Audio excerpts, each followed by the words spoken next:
Welcome back to this special edition of the Kudlow Report, coming to you live from Washington, D.C. I'm Larry Kudlow. President Obama set to deliver his third State of the Union address here in Washington at 9 o'clock. But is there any hope for serious Simpson-Bowles-type spending cuts and tax reform?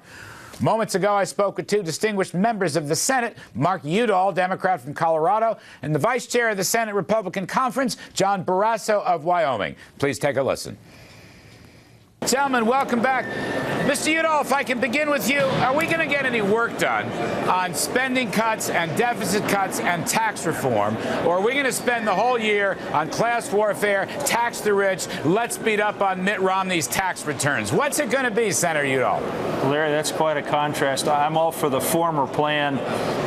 We've talked before, Simpson-Bowles is a great construct. We need a combination of spending cuts. We've got to shore up Social Security and Medicare. And let's get some tax reform, lower rates, broaden the base, get our economy moving again. I hope to hear from the president some ideas about how we might do that tonight. Senator Barrasso, I'd like to hear from the president something about Simpson-Bowles or the Gang of Six or various compromises that would relieve our fiscal problem and get us some pro-growth tax reform. But what is your expectation tonight? Well, you know, the president will give a good speech, but I worry more about the results, because when you look at what the president said the last 3 years, first year he said, you know, pass this stimulus package and unemployment will stay low. That's not happened. The following year, he said, pass this health care reform bill and insurance rates will go down.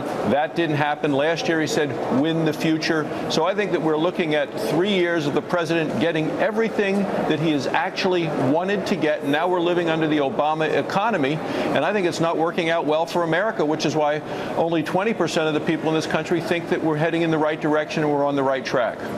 Senator Udall, according to some of the advance reports, Mr. Obama is going to make a pitch tonight for energy production, okay, which sounds pretty good. You're in an energy state. Senator Barrasso's in an energy state. But for some reason, he continues to oppose the Keystone Pipeline. I don't get that, sir. Can you help me? Larry, look, there are a lot of ways in which we can get our energy opportunities front and center. Renewables, energy efficiency, these great natural gas reserves we have.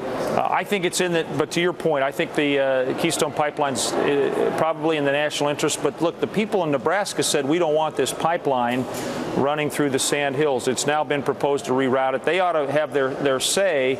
But the idea that the president isn't interested in domestic production of fossil fuels just isn't right. We have produced more oil in the last few years under this president than we have in the previous years. We're producing almost half of our oil now domestically, which is a great news story.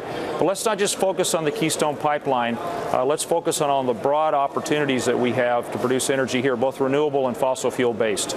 But Senator Barrasso, isn't the Keystone important? I mean, a lot of people forget this. We have 2 million miles of underground pipeline already in this country. This would be another 50,000, but it would cement our relationship with energy-rich Canada, our great ally. Isn't this more than just symbolic? It's just plain, actually, reality-wise important.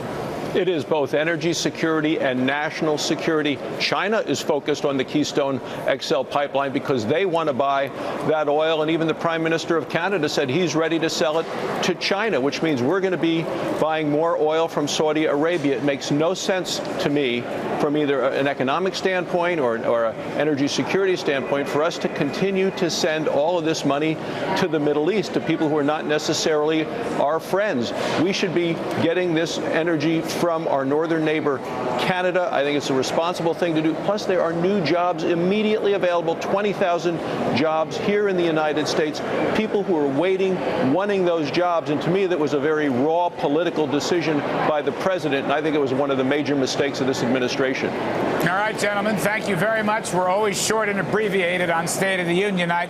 Many thanks to Senator Mark Udall of Colorado and Senator John Barrasso of Wyoming. Thanks, Larry.